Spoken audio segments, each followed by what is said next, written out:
فرض مونځ نه بعد په ټولو نه افضل مونځ په ټولو نه بهترین مونځ هغه د تهجد مونځ ده. حضرت علی کرم الله وجه دغه دا روایت نقل شوی ده.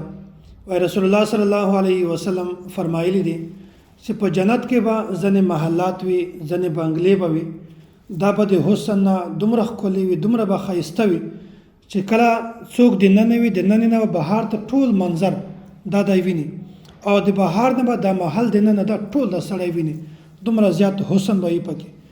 یو عربي به د رسول الله صلی الله علیه وسلم نه تپوس وکړو و یا رسول الله دا محلات دا بنګلې دا د چا دپاره دي؟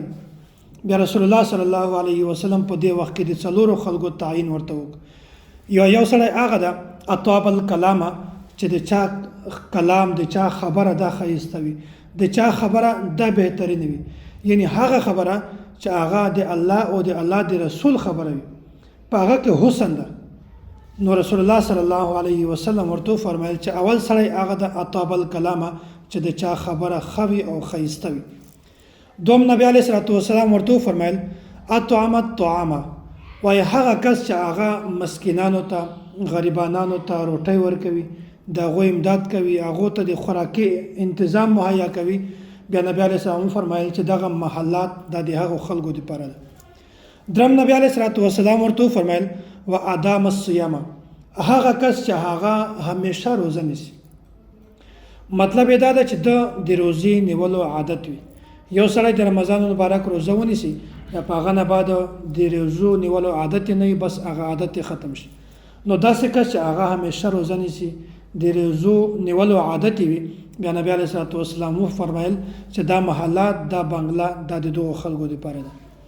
څلورم نمبر باندې رسول الله صلی الله علیه وسلم فرمایل چې کومه خبره زه تاسو ته مقصودی دلته بیانوم، د څه موضوع باره کې دا خبره بیانوم، وصلی باللیل والناس نیام، هغه کس چې هغه د شپې لمونځ کوي، دا محل دا بنګله دا د هغه کس دپاره دی چې هغه د شپې لمونځ کوي، د تهجد لمونځ کوي، او په هغه وخت کې چې کله خلک ویده وي.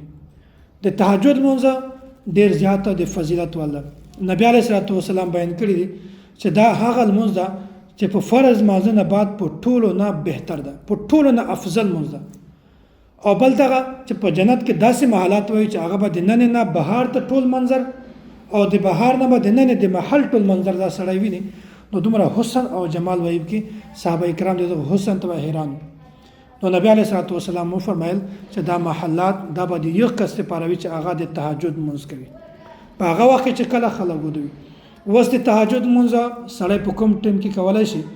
بهرحال بهتره خبره خدا ده چې سړی سهار اذان نه مخکې نیمه ګنټه پاو 20 منټه څومره ټیم مخکې چې هغه د تهجد لمونځ کولی شي، بهتر ټیم دا ده، ځکه چې په دې وخت کې اکثر خلک ویده وي، بلکې زیات خلک دا ویده وي، او په دې وخت کې د سړي توجه رجوع الی الله دا ډېره زیاته وي. الله تعالی طرف ته متوجه کېدل، د الله تعالی نه غوښتنه کول، الله تعالی نه د خپلو ګناهو معافي غوښتل، په دې وخت کې الله تعالی ته سړی ډېر زیات متوجه، بالکل د یکسوی حالت وي، د خاموشي وي، څوک په تا باندې کار نه لري.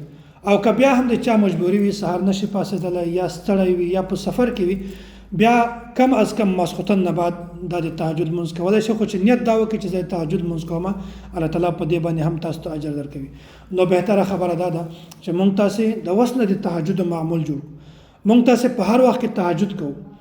بعضې خلک دا وایي چې تهجد دا صرف د بوډاګانو خلکو کار ده. نه، تهجد لمونځ دا د هر سړي کار دی، که وړوکی ماشوم وي، که لوی وي، که ښځه وي، که ځوانه جنۍ وي، که بوډا وي، که هر قسمت سړی وي، د مسلمان وي، عاقل بالغ وي، په دې باندې تهجد لمونځ دغه کولی شي.